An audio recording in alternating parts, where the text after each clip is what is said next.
Welcome to the Healthy and Wealthy and Wise podcast with global sales trainer and professional speaker, Lois Kofi. Each week, it is her goal to share inspiration and education for you to be, do, have the best health and wealth and wisdom for your life. Well, all right. It's that time again, guys. Coach Lois here. Happy Friday for those of you who are tuning in live. This is another episode, another live edition. Every Friday, we bring you Healthy and Wealthy and Wise live podcast show. I am Lois Kofi again, sales coach, podcaster who has really created this podcast out of the pandemic to help inspire you, the salesperson, the entrepreneur, the coach, the author, the speaker, the network marketer, how to get through and grow and thrive through this thing called life in your best health, your best wealth, and your best wisdom. So week after week, I bring amazing guests, and I'm super excited. Today, I have someone who I actually met through BNI, as I like to say, my Minnesota past when I used to live in Minneapolis. And Amy Lauria is a good friend. She's actually also someone that I hired, full disclosure, as a result of this pandemic, because I was tired of doing all of the things of how to manifest, generate leads, be able to bring people into my funnel, my email list, my podcast, my fan page. Social media to me was like a love-hate relationship. I got to be honest, Amy, I wasn't really excited about how to pivot because I met you offline, right? In networking, in face-to-face, belly-to-belly. And so I had to figure out, how do I network? How do I generate leads? How do I build trust and rapport, which is what I coach people on in the sales process. But how do I do that authentically when sometimes, Facebook, Twitter, LinkedIn, they're always changing things and all that kind of stuff. So we're going to talk about that today. And I'm going to go ahead and introduce you, Amy, and excited to have you here as digital marketing maven. You're also an airplane nut and a crazy cat lady. So I can't wait to hear about all of that. But go ahead and introduce yourself. Tell us a little bit about your journey and your story and why you do what you do.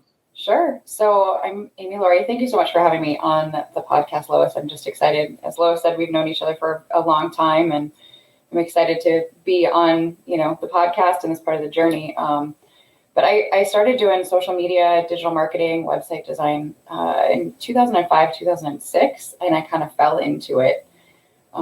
It was, I volunteered at a museum and I had a job and it was kind of on the cusp of like social media was a thing, but it wasn't really a thing. It was MySpace back then and a little bit of Twitter and a little bit of LinkedIn kind of sprinkled in, and websites were much different. And both my job and the place that I volunteered were like, hey, we need some help. Do you want to give this a try? Yeah, sure. All right. So I kind of started helping and I found out I really liked it. I really liked, because it was a museum that I volunteered at. I really liked getting them online and having people that never knew they existed find them, and come see this incredible museum. So now they're seeing them online and they realize, oh my gosh, I can come and visit. And it's in my backyard. I had no idea. This is so cool. And eventually, I had friends that kind of started asking me, hey, you do Facebook, right? Or you can do Twitter, or can you get me on Instagram? I'm like, yeah, sure. So I started helping them. And eventually it just developed into a business. And I took my art degree, and my love of art that I always had growing up as a kid. And I started putting it more into like the digital realm, which has been really interesting, taking, painting and sketching and turning it into digital art. But I love it. I love working with so many different clients. Like you, I work with real estate agents. I work with florists. I work with people who manufacture defibrillator batteries, museums, all kinds of different clients. So it's such a wonderful way for me to branch out without changing a job every 6 months. I love it. Yeah, I suppose with an art degree, you might be a little bit limited unless you're going to be working for the Walker or becoming a well-known artist. So I think that's really cool. And that gives you an eye for what other people are going to be looking for to capture their attention. And I guess I'm going to start with, because this is how I best know you. I don't know if you realize this, but you were always on Facebook inviting me to like other people's fan pages. And I was always like, huh. What do you At first I was like, are those all of her businesses? Dude, wow. And then I found out that's what you did for other people. And then I heard a testimonial from Maddie B, our friend at BNI, and he was getting a lot more mortgage loans closed, a lot more clients. And I was just really, really confused about what to do with my Facebook fan page. And so let's talk about Facebook first, because we know Facebook as always changing. The rules are always changing. The algorithms are always changing. I like to joke, Facebook changes their algorithms and stuff more than I change my kids' underwear. So just where do people begin, and how effective can Facebook really be, with all those changes? So I think the important thing to know is that, unless you're an expert, you're not going to be able to keep up with all of it, right? Like, you're not going to know that the algorithms changed again last Tuesday. It's impossible to know. And it's impossible, like, okay, well, now you can use hashtags, but you can only use a certain amount of hashtags, and you can only do this, and you can only do that on Tuesdays, or that's not really a thing. But, you really have to have that background knowledge to completely be 100% effective. Like, you can put up a business page, you can put up a group, you can do all these things, but how do you leverage it? How do you get people to it? And it's not easy. That's one of the reasons why I like helping my clients, is because they'll start a page, and they get to a certain point and it gets stagnant, and they don't know how to get to the next level. They don't know, maybe if they've tried some ads themselves and they're just not effective. They're not reaching the right people.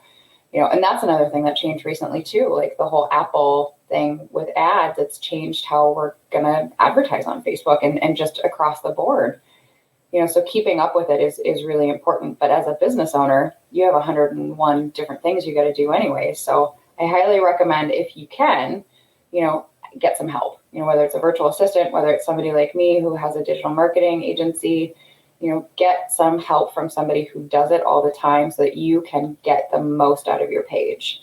I know we talked about kind of in the beginning too,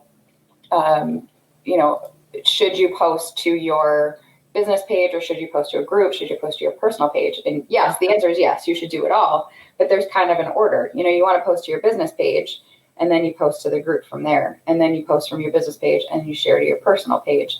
Now you're getting everybody all at once to kind of interact. And I think one thing that's really important too with the business pages is that people forget to be personable. They forget that it's social networking, it's social media. You're supposed to engage with people and ask them questions, and do like you do with the podcast, where it's live and people can interact with you.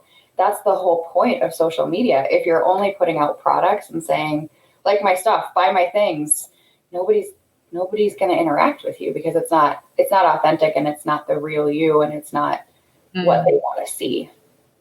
That's awesome. And I don't want to forget to mention this. If you guys have questions, please comment below. I do keep my shows to roughly 30 minutes. So I know I'm selfish. I have awesome questions that I want Amy to answer, but please comment below. And of course, if you see value in this, whether you watch this live or on the replay, go ahead and hit the share button so other people can get this great advice. Like, she just dropped a golden nugget about, hey, post on your fan page first, and then share to your group and or your profile, which I think that was a big thing that you taught me. And, you did help me enter into the admittedly for me, scary world of Facebook ads, because I've heard horror stories of people throwing money at those ads and losing thousands of dollars and getting zero return. And I know I've just been dipping my toe in, and you've helped me get more opt-ins for events and webinars, and of course get more people to like my page and stuff like that. But what could be any advice you have? Granted, obviously I would say hire you. But what advice do you have for someone who doesn't know where to begin with Facebook ads? Are they really worth it? And what advice could you give them?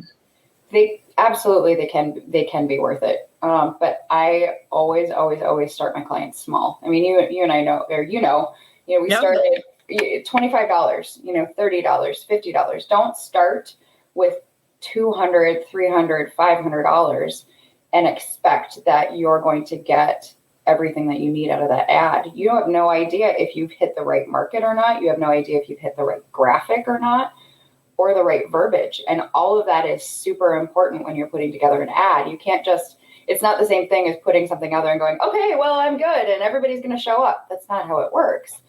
You have to test it, so test it first. Do a small one, do 25. Okay, that was successful. People really responded to the graphic and it resonated with them. Now let's try 50. Okay, it's still working. Great. Now you start increasing it. But don't put thousands of dollars into it without testing the market first. You have no idea if you're even going to hit what they're looking for. Maybe the graphic's great, but the verbiage doesn't resonate or the landing page doesn't resonate and you get no conversions. I mean, there's so many things that go into it rather than just, yeah, cool, I put up an ad and I'm going to get all kinds of people. It just doesn't work that way.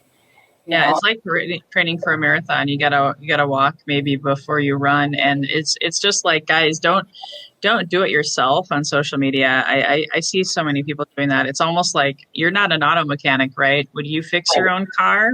Probably, hopefully not. So that's cool. Well, let's shift gears a little bit because I know I want to cover different parts of social media, and I love that advice. By the way, I think it's phenomenal to start small and grow. Yeah. Test.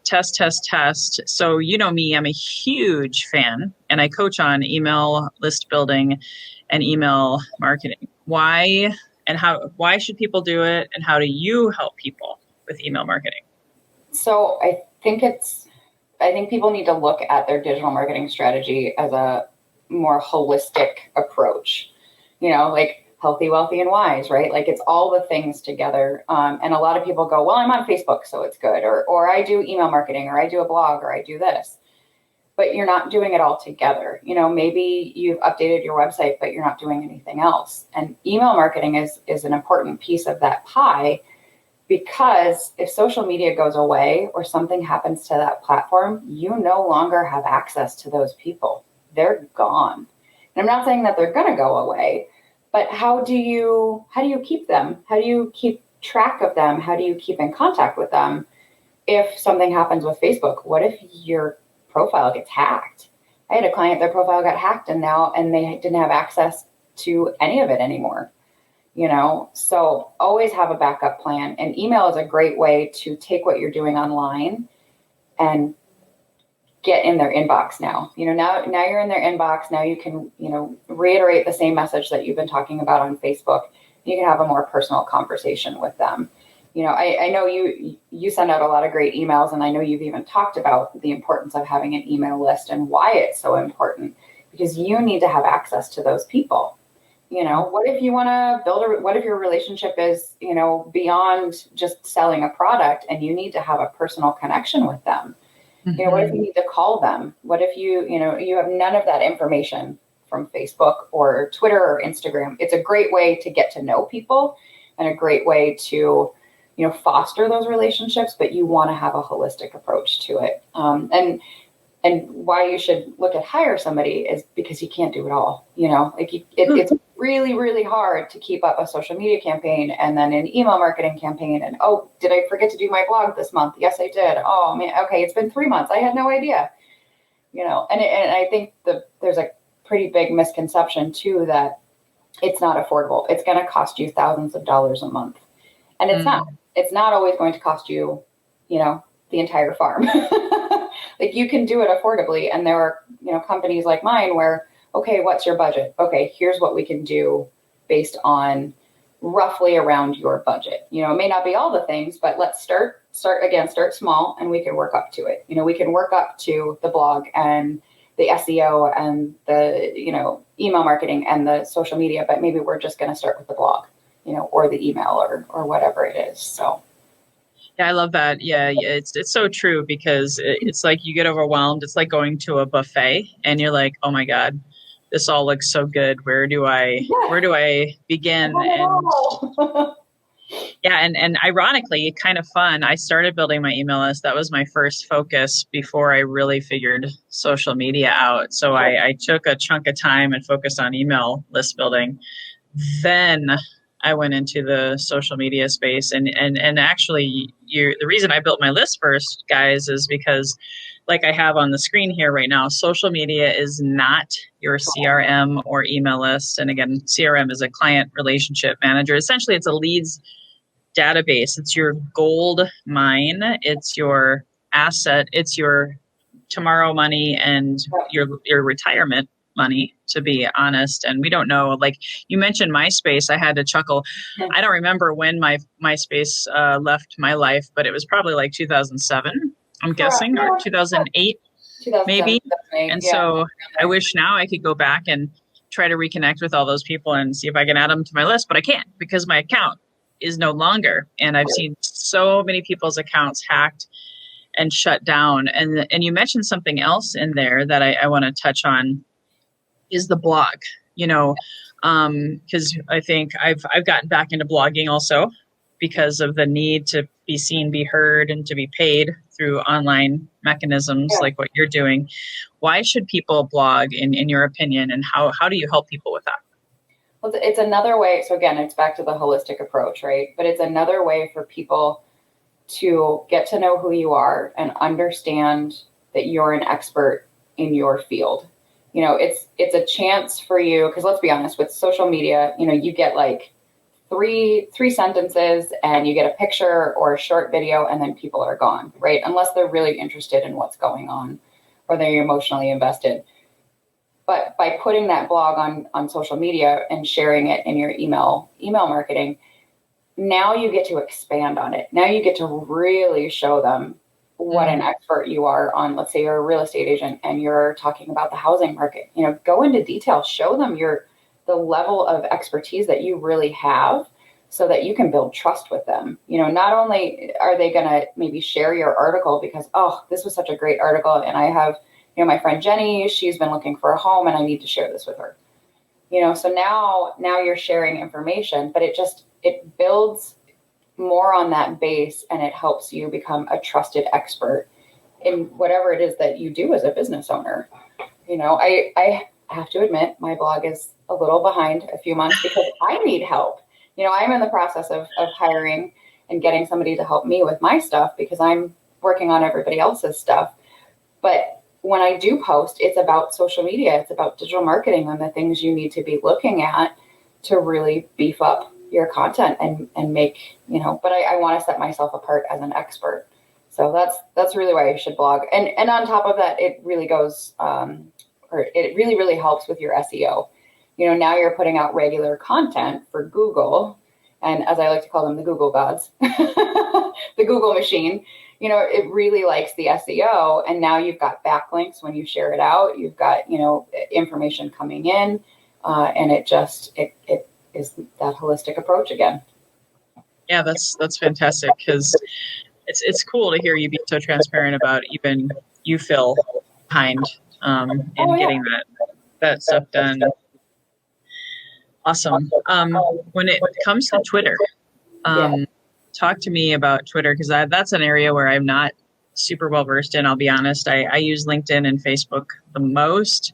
Instagram is a slightly distant third, and Twitter is the one that sort of falls off. And that made me think of another question, but I'm gonna hold on to it. So I really like Twitter, and I think people kind of pass it by. It gets kind of a bad rap because there's a lot of political stuff on there, a lot of news, a lot of things. So it can get really intense really fast. But again, you get to pick your news feed. You get to pick who you see and what you see. So if you don't want to follow those news channels or the outlets or the political people, don't. If you want it to be strictly business, do that. But Twitter, I think, is really overlooked. It's another great one that can help with SEO as well, because you post a sentence about what you're doing and people can click your link and now they're back to your website. Now they're on your YouTube page, checking you out and watching your video. You can, they just released something too, and I haven't had time to dig into it this week, but they just released a new function of Twitter. So I'm excited about what that looks like to kind of keep up to date. But they've got a story feature now that you can use. You can post video to it. I mean, it's just, give it a second chance, people. I like Twitter. Give it a second chance or a third chance. Give it another try. I wholeheartedly encourage you to. Well, then you brought up the question, and I hope you guys don't mind. I'm covering like a lot of different social media, blog, email. It's a lot. I want to bring it back to what we were talking about is focus on one thing first, right? And then you'll be able to add from there. However, there are a lot of people like myself who I would call a multi-platform professional because I didn't know. I just kind of jumped on the bandwagon with Facebook and LinkedIn and Twitter and Instagram. I happen to find my favorite two between Facebook and LinkedIn. When you compare the four, Facebook, Instagram, Twitter, LinkedIn, and oh, by the way, now we have Clubhouse is like a huge platform. Right. Do you recommend in any order, like which one may be the best for your clients? Do you recommend? So that's one question. And then how many platforms would you ever say someone should limit themselves to, right? Because I don't think you can spread yourself too thin on social media, and maybe you'll tell me wrong. No, I agree. You don't want to spread yourself too thin. You want to have a presence out there for numerous reasons. Again, SEO, Google, brand awareness, but you don't want to spread yourself too thin. And every platform is different too. So what you post on Facebook isn't always going to translate well to Instagram. Like I see a lot of people posting on Instagram and they're posting links all the time. Well, you can't click any links on Instagram.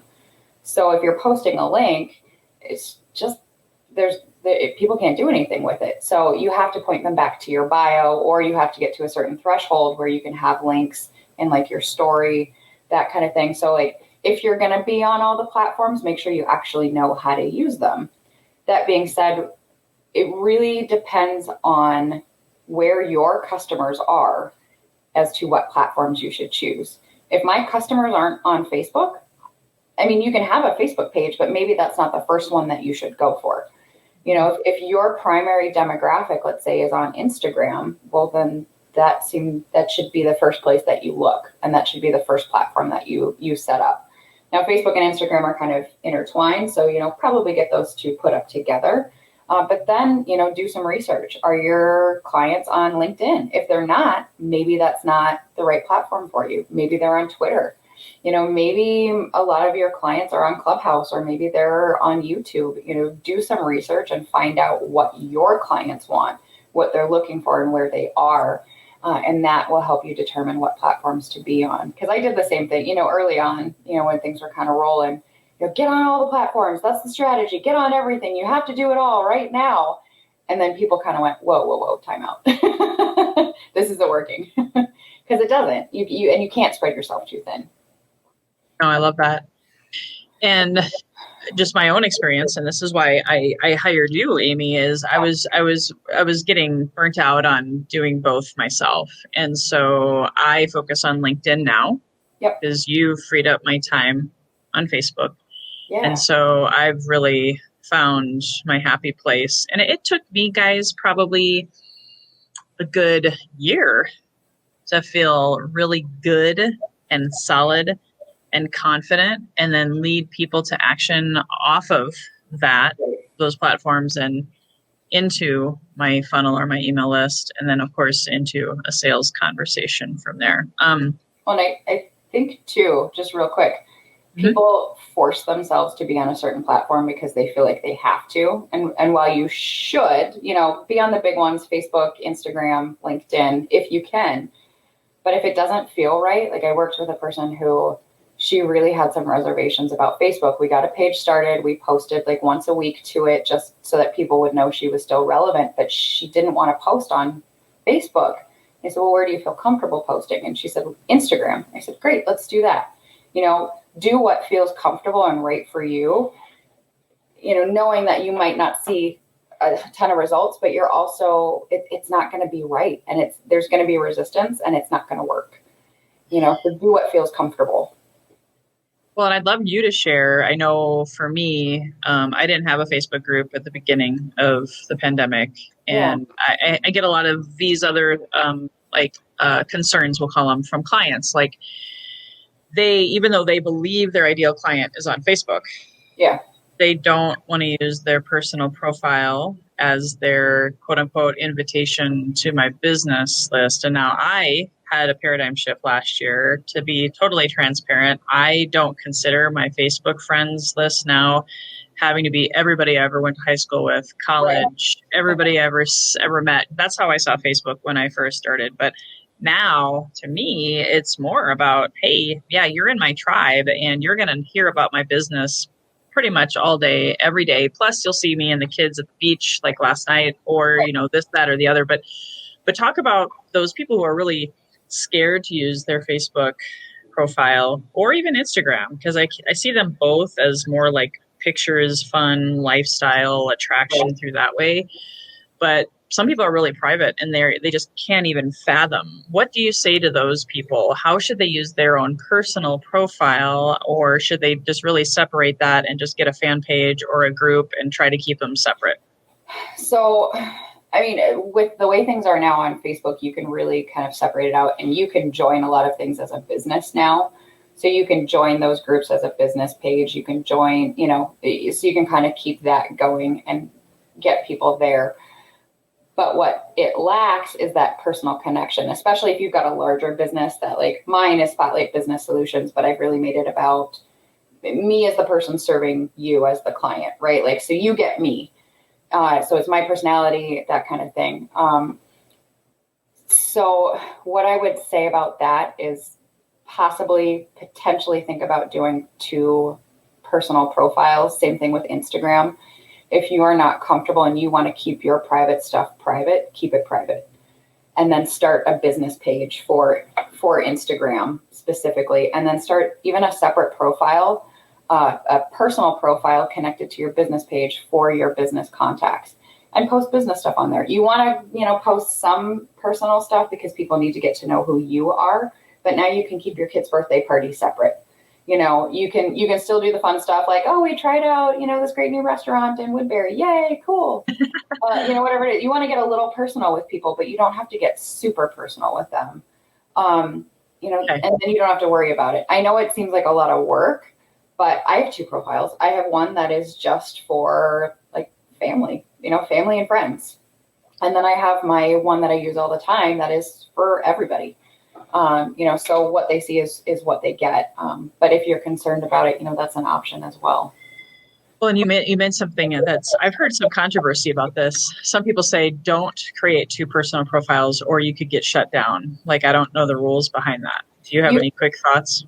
You can get shut down. It's all in how you use it. If you're spamming people and you're constantly assaulting the algorithms in the system, you can get shut down. I created mine a couple years ago.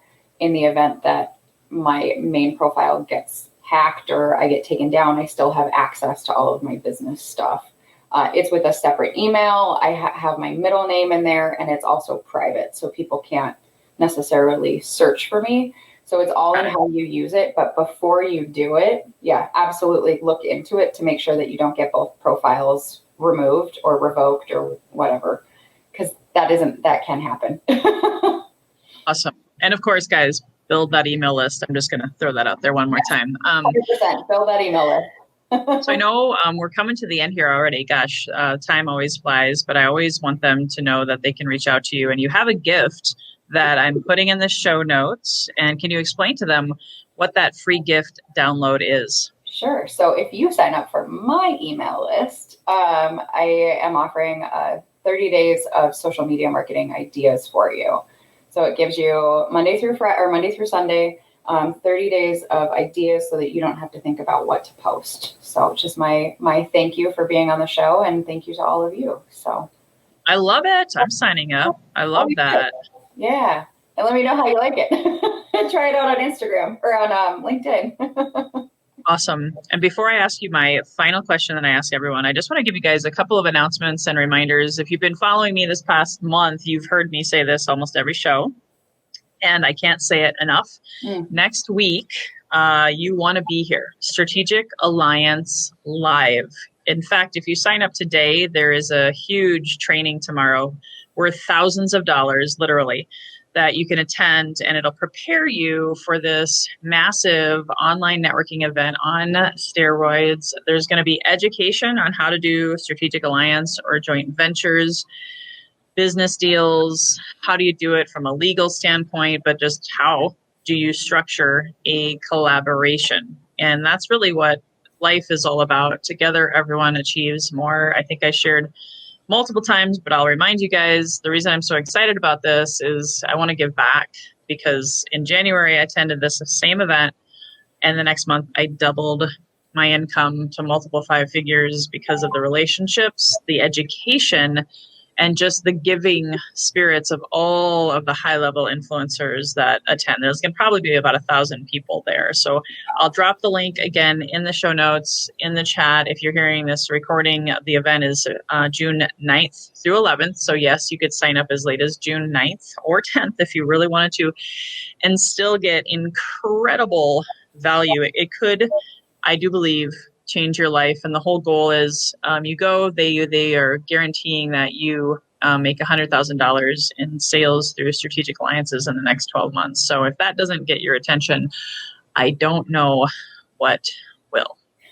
So that's my only announcement today, other than next week, Friday, I'll still be interviewing Artem Kuznetsov. He's a really great friend of mine, and we're actually going to have a spiritual conversation about he's been able to create major success, income, and wealth by being more spiritually grounded, working less, working smart, not hard, and setting healthy boundaries, which is a huge passion of mine as well. So tune in next Friday for Artem and my conversation. And now, Amy, thank you again for being here today. And I always close with this question because the title of my podcast, as you know, has a ton of meaning for me.